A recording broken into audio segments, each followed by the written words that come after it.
Hello, I'm Tom Evans, Superintendent of Cuyahoga Heights Schools, here with another television program to update parents in the community on the latest district news. We are joined today by Ms. Wendy Jovan, Special Education Supervisor for the Cuyahoga Heights Schools. Ms. Jovan, it's a pleasure to have you with us today. We'll spend the next few minutes getting to know Ms. Jovan and her role as a Special Education Supervisor. Let's begin. So Ms. Jovan, why don't we begin with a few questions about your personal background, where you grew up, where you went to college, your family, etc. Sure, Tom. I grew up in Minnesota.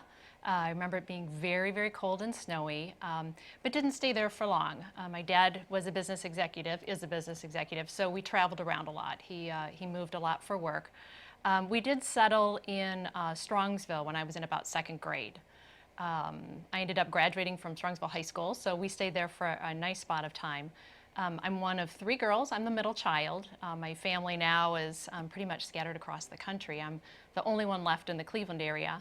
I'm a single mom. I have a daughter who's about to turn 16. She'll be a junior in high school next year. It's been great settling in the area. I used to live on the east side. Now I'm back on the west side. I understand you have an extensive career experience outside of the field of education. Can you share with the viewers at home about your career path after you completed your undergraduate studies? Well, sure. I guess I should backtrack and say, I did my undergrad studies. I started at Baldwin-Wallace, where I was majoring in business. I transferred to Michigan and went to Grand Valley State University for a while. I did get my bachelor's degree there in business administration. And then when I came back to the area, I recalled really enjoying a lot of undergrad coursework I did in psychology. So I went back to Baldwin-Wallace and got an undergrad degree in psychology. And then from there, went on to work in human services for a while, working with adults with developmental disabilities.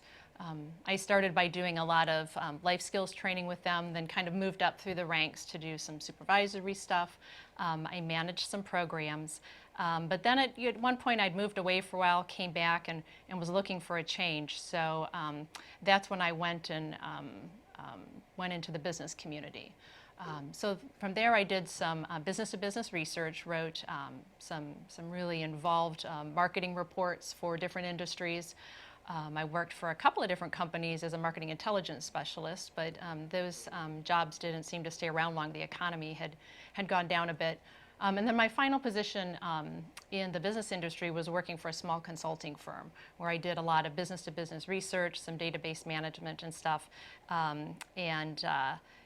ended up with a repetitive motion injury. So I was looking for a new field and went back to grad school in school psychology and ended up with a master's degree and a psychology specialist degree coming out of there. So I worked for several years as a school psychologist and then did an alternate means to get my administrative license, working out in Geauga County primarily, and then most recently here in Cuyahoga Heights, where I've done a little bit of a split assignment working in Cuyahoga Heights and then a couple of neighboring districts as well.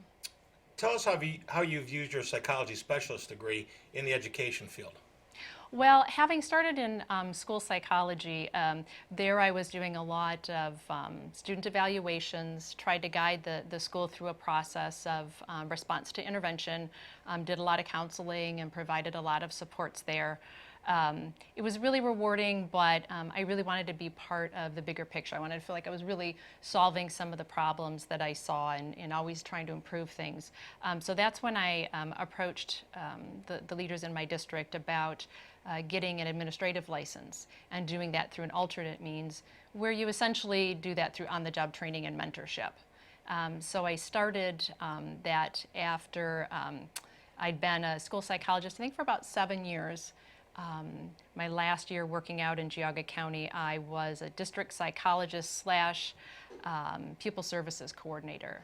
So I sat in on some IEP meetings, coordinated some different programming, and then ended up, 1 year later, getting this job with Cuyahoga Heights. We're certainly very proud to have you part of the administrative team at Cuyahoga Heights Schools. What are your main responsibilities as the special education supervisor? Well, my main responsibilities are really to oversee and drive all the special ed functions at the school.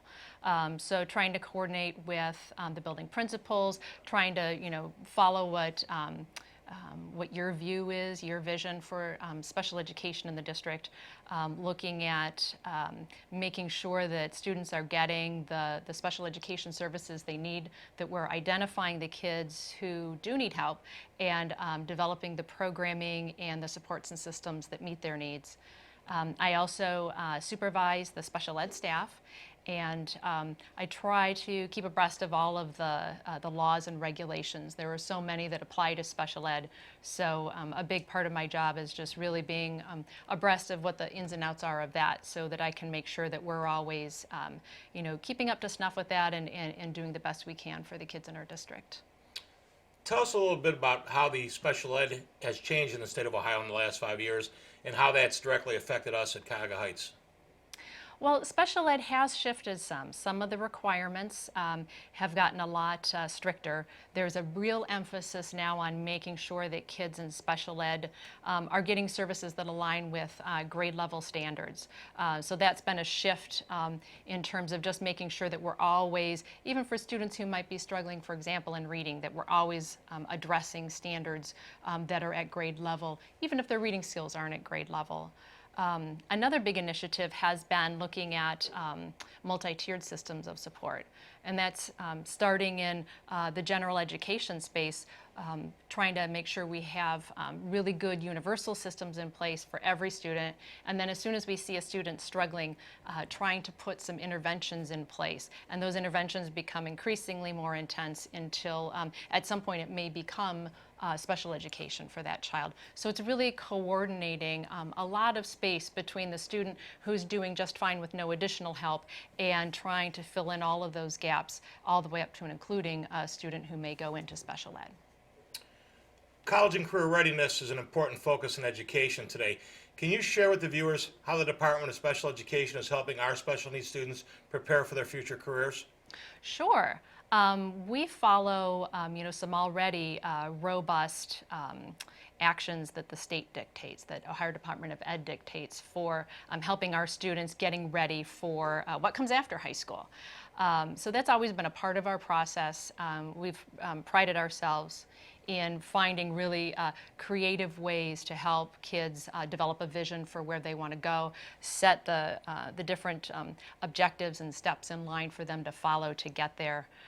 More recently, we were fortunate enough to get a grant from the Ohio Department of Education for really a substantial funding to look at preparing our kids for college and career readiness.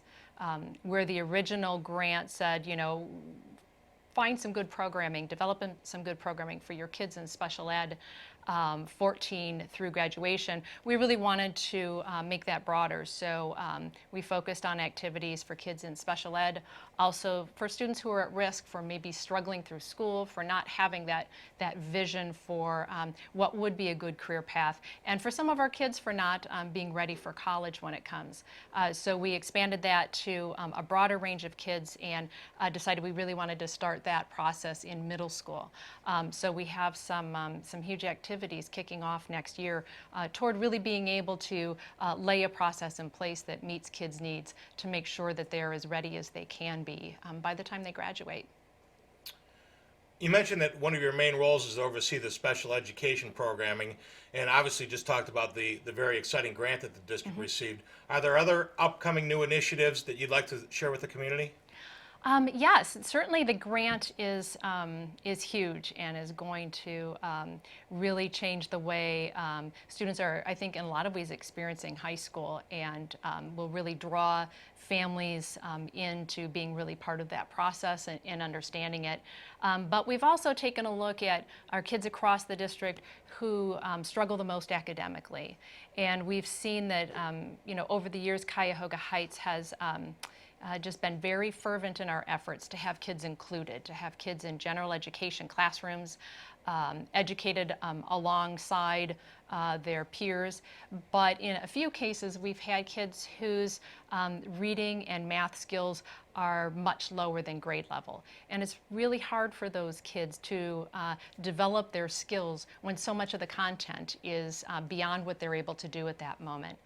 So we've gone and developed a couple of special classrooms. We're calling them learning centers. They're what might be commonly referred to as a resource room.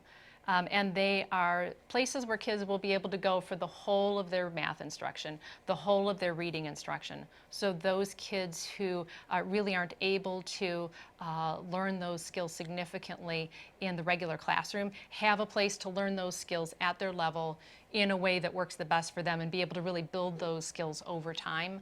And we think it's just going to be a really powerful way to help kids get some of those basic skills really in line and really strong with really significant growth each year.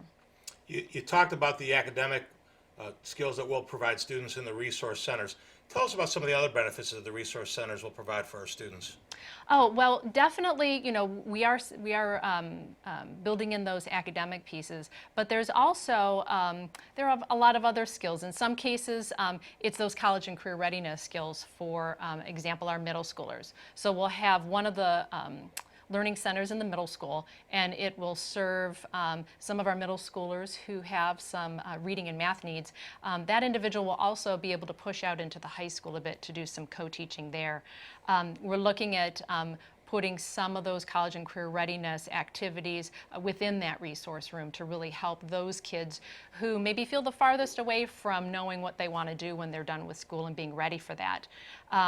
We also have a learning center at the elementary school. There, as well as at the middle school, we're looking at also bringing in some different soft skills, we might call them. So being able to teach social skills, being able to teach some of those pre-vocational skills that kids will need to learn to be able to go on an interview, to be able to interact with their teachers once they enter high school. We're also going to build in some of our supports from our school social worker. So she would be able to go in and have some groups that could focus on things like self-regulation, some coping skills, and just really whatever sorts of social emotional needs kids have that maybe prevent them from being as successful as they could. There certainly are a lot of exciting things happening in our special ed department at Cuyahoga Heights Schools. Can you tell our parents in the community how they can find out more about our special ed services at Cuyahoga Heights? Oh, sure. We do have some information posted on our website. That's always a great source of information. And I would also encourage parents, if they have questions, if they want to know more, I'm available by telephone and by email. So I'd invite them to, check out the website, but also to consider giving me a call or sending me an email for some further dialogue or with any specific questions. Very good. Wendy, thank you again for visiting with us today and letting us get to know a little bit more about you and the role that you play in the Cuyahoga Heights School District. On behalf of the district, we're excited to have you as part of the Cuyahoga Heights team and look forward to continuing to work together to help our students succeed. Until next time, I'm Tom Evans, Superintendent of Cuyahoga Heights Schools. Thank you. Go Redskins.